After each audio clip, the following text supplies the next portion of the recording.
तो किस तरह के प्रत्याशी होना चाहिए आपके शहर के लिए?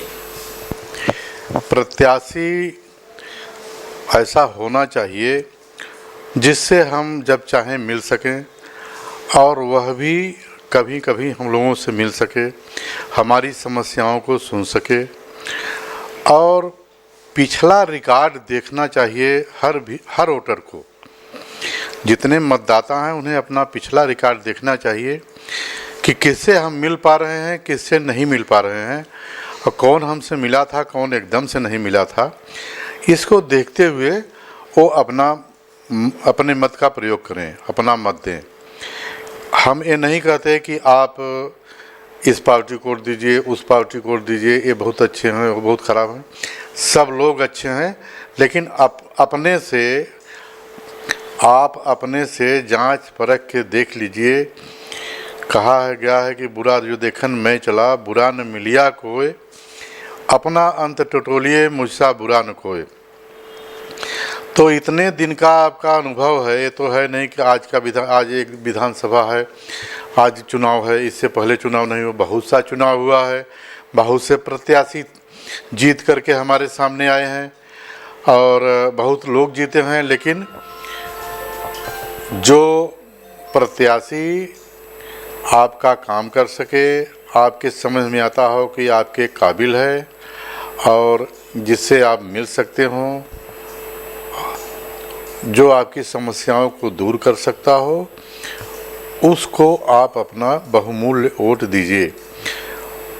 वोट देना आपका जन्मसिद्ध अधिकार है और आप अपने मत का प्रयोग नहीं करेंगे तो यह गलत होगा और सही सरकार का चुनाव नहीं हो पाएगा।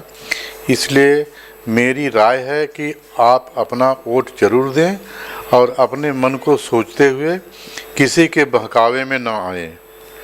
यह कोई समय नहीं है राजनीति करने का, या कभी मस्जिद का मुद्दा उठाए, कोई मंदिर का मुद्दा उठाए, कोई कब्रिस्तान का उठाए, कोई और कुछ उठाए, कोई वो जो जहाँ पे मुर्दा जलाया जाता है शमशान की बात करे।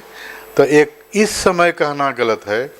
इससे पहले भी सरकार रही है, लोग रहे हैं, तो इस पे क्यों नहीं चर्चा करते जब सुचारू रूप से सरकार चल रही होती है। आज चुनाव है तो आज तमाम किस्म की बातें हो रही हैं। क्या इससे पहले कब्रिस्तान नहीं था, कि इससे पहले शमशान नहीं था, कि इससे पहले कोई दफनाया नहीं गया, कि इससे पहले कोई शमशान नहीं गया? तो यह बात करना एकदम बेवकूफ़ी है हर किस्म से, कि हम इसकी बात नहीं करते और किसी के प्रति कोई अपमानजनक शब्द भी नहीं कहना चाहते। हमारे लिए सबका स्वागत है, लेकिन हम अपने मतदाता भाइयों से यही अपील करेंगे, उनसे कहेंगे, उनसे गुजारिश करेंगे कि भाई अपना बहुमूल्य वोट अपने काबिल प्रत्याशी को दे, अपने वोट को किसी ऐरे गैरे को दे के खराब न करें। भरत जी, एक चीज़ और मैं जानना चाहता हूँ, क्योंकि आप कालीन निर्यातक हैं और आप बुद्धिजीवी भी हैं और सीपीसी के सदस्य भी रहे हैं, आप समाज में भी उठते बैठते हैं। अगर विकास की बात करें तो जो 50 सालों में भदोही विधानसभा की बात करें तो जो विकास नहीं हुआ था, क्या जो इसके पहले सिटिंग विधायक थे, क्या आप उनसे मुतमईन थे, संतुष्ट थे? मैंने जाहिद बेग को करीब से देखा है, गले मिला है और हमारी उनसे भेंट हुई है। इससे पहले जितने विधायक थे या सांसद थे, न तो मेरी किसी से जान पहचान है, न कोई मेरे से गले मिला था और न कोई मुझको पहचानता था, न मैं किसी को पहचानता हूँ। तो क्या जो जाहिद बेग थे उन्होंने विकास को जमीन पर उतारा है या नहीं? बिल्कुल उतारा है, भदोही की काया पलट दी है। इतने दिन से सब चिल्ला रहे थे एक्सपो मार्ट बन गया, 2 फ्लाईओवर, एक तैयार होने को है, दूसरा बन रहा है। सड़क बाबतपुर से भदोही तक हुई, जो कि हम लोग 1.5 घंटे में बाबतपुर पहुंचते थे, अब 40-45 मिनट पहुंचते हैं। भदोही मिर्ज़ापुर मार्ग बन रहा है। तो विकास कार्य भदोही का तो बहुत तेज़ी से जाहिद बेग के समय में हुआ और हो भी रहा है। अगर शाहिद बेग पुनः इस विधानसभा से जीतते हैं तो क्या लगता है कि जो अधूरे काम है और फिर कुछ नए डेवलपमेंट या और विकास होने की उम्मीद है? बिल्कुल होंगे, क्योंकि विधायक ही ऐसा माध्यम है जिसके द्वारा हम अपनी आवाज़ को, अपनी परेशानी को, तकलीफ़ को सरकार तक पहुंचा सकते हैं। और विधायक अगर हमारे बीच का होगा तो हम अपनी सारी समस्याओं को सरकार तक पहुंचा देंगे। और यदि समस्या सरकार तक पहुंचती है तो कोई भी सरकार ऐसी नहीं है और नहीं होती कि जो जनता की समस्या को न सुने और दूर न करे। जनता की परेशानियों को दूर करना ही सरकार का उद्देश्य होता है। तो हमारे समझ से हमारे बीच का विधायक अगर जीत के आता है तो हम विधायक के माध्यम से अपनी सारी समस्याओं को सरकार तक पहुंचा सकते हैं। और हमें आशा है कि सरकार हमारी परेशानी को सुनेगी और उसको दूर करेगी। ये वो युवा है, वो जो चुनाव लड़ रहे हैं वो विकास के मुद्दों पे लड़ रहे हैं। क्या लगता है कि जो मुख्यमंत्री थे वो कितने कामयाब हैं? मुख्यमंत्री पूरे कामयाब हैं। मुझको तो इनके जैसा मुख्यमंत्री कोई लगता ही नहीं।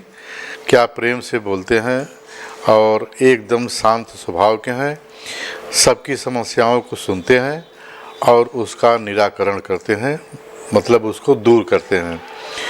तो ऐसा मुख्यमंत्री होना चाहिए। और मुख्यमंत्री जी ने अपने छोटे से कार्यकाल में 5 साल किसी भी चीज़ के विकास के लिए बहुत कम होता है।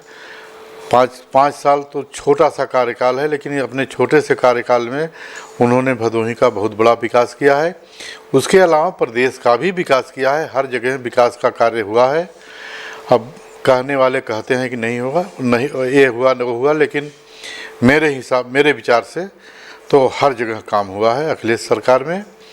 क्योंकि जब कोई नया सरकार में आता है तो 1 साल, 6 महीना, 2 साल तो उसको समझने में लग जाता है कि क्या करें क्या न करें। तो 1 साल, 1.5 साल, 2 साल समझने में लग गया। और जो बाकी 3 साल का पीरियड था, 4 साल का, तो उसमें जो भी वो कर सकते थे बेटर उससे अच्छा किए हैं।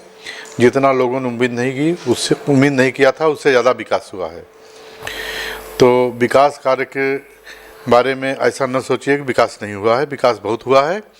और अगर आ जाते हैं फिर से, तो अखिलेश सरकार फिर से आती है तो जो विकास अधूरा रह गया है वो तुरंत पूरा होगा और उसके बाद और विकास होगा।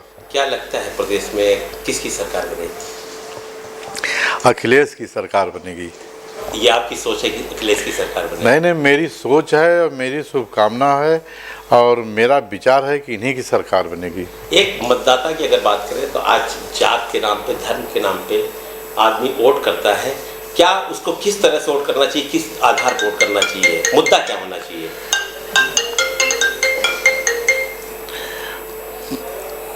ऐसा है कि प्रत्याशी की काबिलियत देख के वोट देना चाहिए, जात से कोई मतलब नहीं है।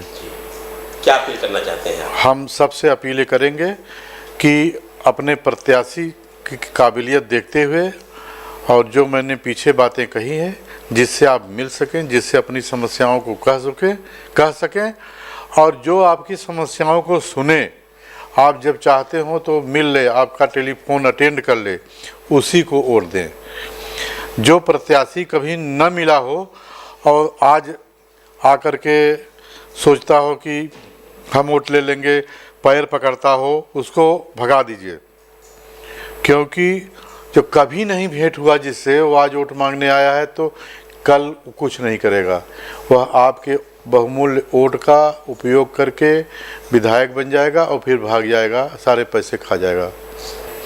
अब पिछली बातें हमें याद नहीं है और उसके बारे में पीछे भूतकाल में क्यों जाते हैं।